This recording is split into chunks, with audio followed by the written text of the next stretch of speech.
ವೇದಿಕೆಯ ಮೇಲೆ ಉಪಸ್ಥಿತರಿರುವಂತಹ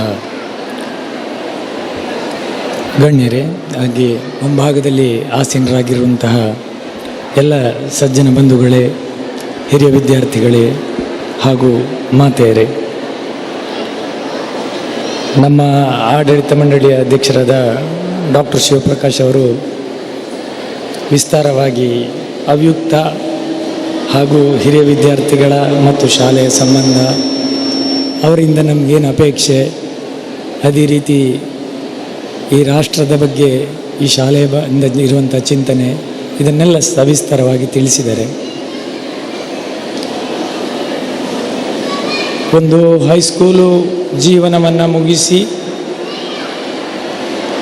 PU ಹಂತವನ್ನು ದಾಟಿ ಮತ್ತೆ ಬೇರೆ ಬೇರೆ ಡಿಗ್ರಿಗಳ ಆಯ್ಕೆಗೆ ಹೋಗುವಂಥ ಸಂದರ್ಭದ ವಿದ್ಯಾರ್ಥಿಗಳು ಬಹುಶಃ ಹೆಚ್ಚಿರುವಂಥದ್ದಿಲ್ಲಿ. ಯಾಕಂತ ಹೇಳಿದರೆ ಇವತ್ತು ನಾವು ಫೆಲಿಸಿಟೇಷನ್ ಮಾಡಲಿಕ್ಕೋಸ್ಕರ ಕಳೆದ ಸಾಲಿನ ನಮ್ಮ ವಿದ್ಯಾರ್ಥಿಗಳನ್ನು ಆಹ್ವಾನಿಸಿದ್ದೇವೆ. ಜೊತೆಗೆ ಅವರಿಗೆ ಗೌರವಿಸುವಂಥ ಕೆಲಸ ಕೂಡ ನಡೀತಾ ಇದೆ. ಅದಕ್ಕೋಸ್ಕರ ಅವರಲ್ಲಿ ವಿನಂತಿ ಮತ್ತು ಅವ್ರಿಗೊಂದು ಕಿವಿ ಮಾತನ್ನು 1-2 ನಿಮಿಷ ಹೇಳಲಿಕ್ಕೆ ಇಷ್ಟಪಡ್ತೇನೆ. ಬೇರೆ ವಿಚಾರಗಳನ್ನು ಹೇಳಲಿಕ್ಕೆ ಇಷ್ಟಪಡೋದಿಲ್ಲ ಮತ್ತು ಈ ಸಮಯ ಸಂದರ್ಭ ಅಂಥದ್ದು.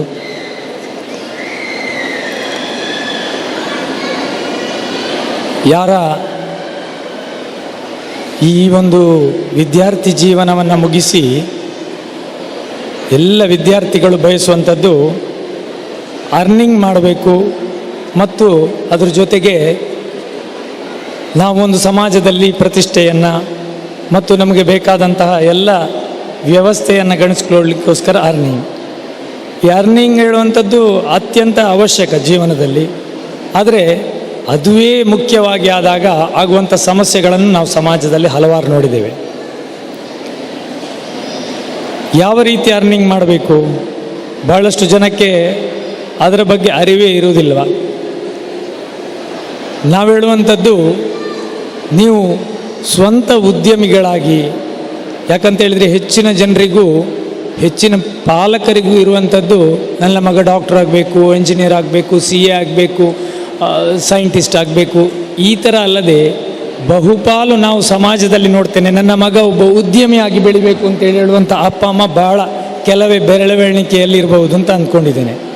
ಈ ಮಾತನ್ನು ಯಾಕೆ ಹೇಳ್ತಾ ಇದ್ದೇನೆ ಅಂತೇಳಿದರೆ, ಇವತ್ತು ನಮ್ಮ ಸಮಾಜದಲ್ಲಿ ಬಹಳಷ್ಟು ವ್ಯವಹಾರಗಳನ್ನು ಪ್ರತಿಷ್ಠಿತರು ನಡೆಸ್ತಾ ಇದ್ದಾರೆ.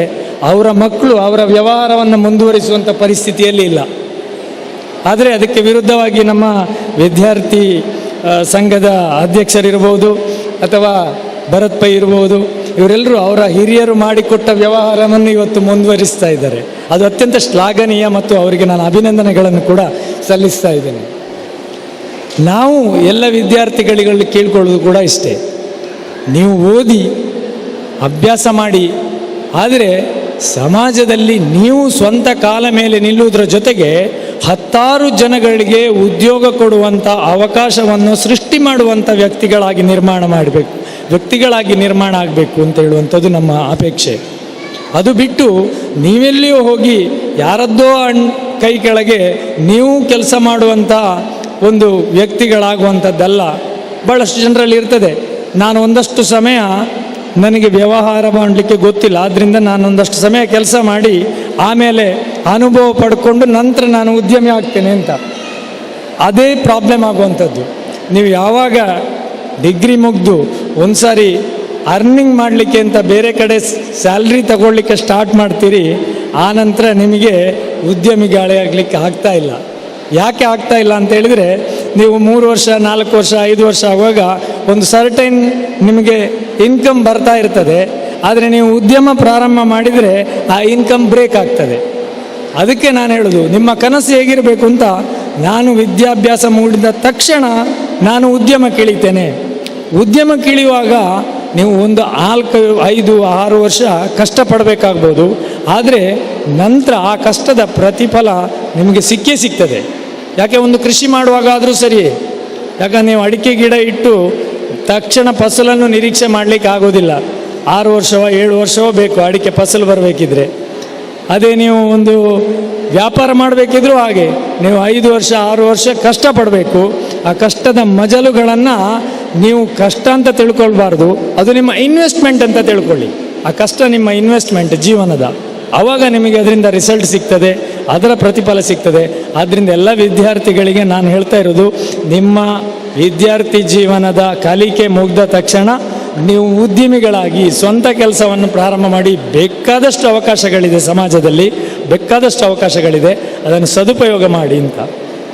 ಇನ್ನೊಂದು ಹೇಳಿದ್ದು ನಾನು ವಿದ್ಯಾರ್ಥಿಗಳಿಗೆ, ಆದರೂ PU ಲೆವೆಲ್ನ ವಿದ್ಯಾರ್ಥಿಗಳು ಮುಖ್ಯವಾಗಿ, ಇದು ಯಾರೋ ಒಂದು ಹಿರಿಯರು ಹೇಳಿದಂಥ ಒಂದು ಟಾಕ್, ಅದರಲ್ಲಿರುವ ಸಾರಾಂಶವನ್ನು ನಾನು ನಿಮ್ಮ ಮುಂದೆ ಹೇಳಲಿಕ್ಕೆ ಬಯಸ್ತೇನೆ. ಆ ಸಾರಾಂಶವನ್ನು ಹೇಳಿ ನಾನು ನನ್ನ ಮಾತುಗಳನ್ನು ಮುಗಿಸ್ತೇನೆ. ಇದು ಮುಖ್ಯವಾಗಿ PU ವಿದ್ಯಾರ್ಥಿಗಳು ಗಮನಿಸಿ ಮತ್ತು ಕೇಳಲೇಬೇಕಾದಂಥ ಒಂದು ಘಟನೆ. ಇದು ನೈಜ ಘಟನೆಯನ್ನು ಒಬ್ಬರು ಹಿರಿಯರು ಹೇಳಿದ್ದನ್ನು ನಾನು ಕೇಳಿದ್ದು. ಒಬ್ಬಳು ವಿದ್ಯಾರ್ಥಿ, ಇದು ಒಂದು 15-20 ವರ್ಷಕ್ಕಿಂತ ಹಿಂದೆ, ಮೊಬೈಲ್ ಫೋನ್ ಬರುವುದಕ್ಕಿಂತ ಮುಂಚಿನ ಘಟನೆ. STD ಬೂತ್ಗಳಂತ ಇತ್ತು, ಬಹುಶಃ ಈಗಿನ ವಿದ್ಯಾರ್ಥಿಗಳಿಗೆ ಅದು ಗೊತ್ತಿರಲಿಕ್ಕಿಲ್ಲ STD ಬೂತ್ ಅಂತ. STD ಬೂತಿನಲ್ಲಿ ಒಬ್ಬಳು ವಿದ್ಯಾರ್ಥಿನಿ ಅಥವಾ ವಿದ್ಯಾರ್ಥಿ ಇರ್ಬೋದು, ಯಾರೋ ಇಟ್ಟುಕೊಳ್ಳಿ, ಇನ್ನೊಬ್ಬ ಹುಡುಗನ ಜೊತೆ, ವಿದ್ಯಾರ್ಥಿನಿ ಹುಡುಗನ ಜೊತೆ ಮಾತಾಡ್ತಾ ನಾನು ನೀನಿಲ್ಲದಿದ್ದರೆ ಸಾಯ್ತೇನೆ ಅಂತ ಹೇಳುವಂಥ ಒಂದು ಘಟನೆ ನಡೀತದೆ. ಇದನ್ನು ಆ ಪಕ್ಕದ STD ಬೂತ್ನ ಪಕ್ಕದಲ್ಲಿ ಕೂತ್ಕೊಂಡಿರುವಂಥ ಅವಳ ತಂದೆಯ ಗೆಳೆಯ ಕೇಳ್ತಾರೆ. ಈ ಘಟನೆ ಆದ ನಂತರ ಅವರು ಆ ಹುಡುಗಿಯನ್ನು ಕರೆದು ಕೇಳ್ತಾರೆ, ನೀನು ಇಷ್ಟು ವರ್ಷ, ಸುಮಾರು 16-17 ವರ್ಷ ಆಗಿರ್ಬೋದು, 16-17 ವರ್ಷದಲ್ಲಿ ನಿನ್ನ ಅಪ್ಪ ಅಮ್ಮನ ಜೊತೆ ಇದ್ದಿ, ಅಪ್ಪ ಅಮ್ಮನ ಜೊತೆ ಬೆಳೆದಿದ್ದಿ. ಇವಾಗ ಬಂದು ನೀನು ಒಂದು 6-8 ತಿಂಗಳಾಗಿದೆ ಈ ಕಾಲೇಜಿಗೆ ಬಂದು ಸೇರಿ, ಯಾರೋ ಒಬ್ಬನ ಪರಿಚಯ ಆಗಿದೆ, ಅವನು ಇಲ್ಲದಿದ್ದರೆ ನೀನು ಸಾಯ್ತೇನೆ ಅಂತ ಹೇಳುವಂಥ ಮಾತನ್ನು ಹೇಳಿದಿ. ನಾನು ಕೇಳಿದೆ, ನೀನು STD ಬೂತಿನಲ್ಲಿ ಈ ಥರ ಮಾತಾಡಿದ್ದನ್ನು.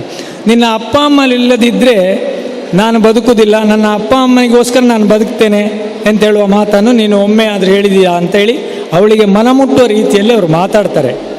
ಆ ಹುಡುಗಿ ಕಣ್ಣೀರಾಗ್ತಾಳೆ, ಅವಳಿಗೆ ಅರಿವಾಗ್ತದೆ ಅವಳು ಮಾಡ್ತಾ ಇರುವಂಥದ್ದು.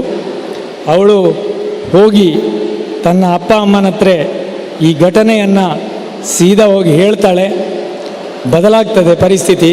ನಾನು ಇದು ಯಾಕೆ ಹೇಳ್ತಾ ಇದ್ದೇನೆ ಅಂತೇಳಿದರೆ, ಪ್ರತಿಯೊಂದು ವಿದ್ಯಾರ್ಥಿನಿಯರು ಈ ಘಟನೆಯನ್ನು ನಮಗೆ ಅಳವಡಿಸ್ಕೊಳ್ಬೇಕು.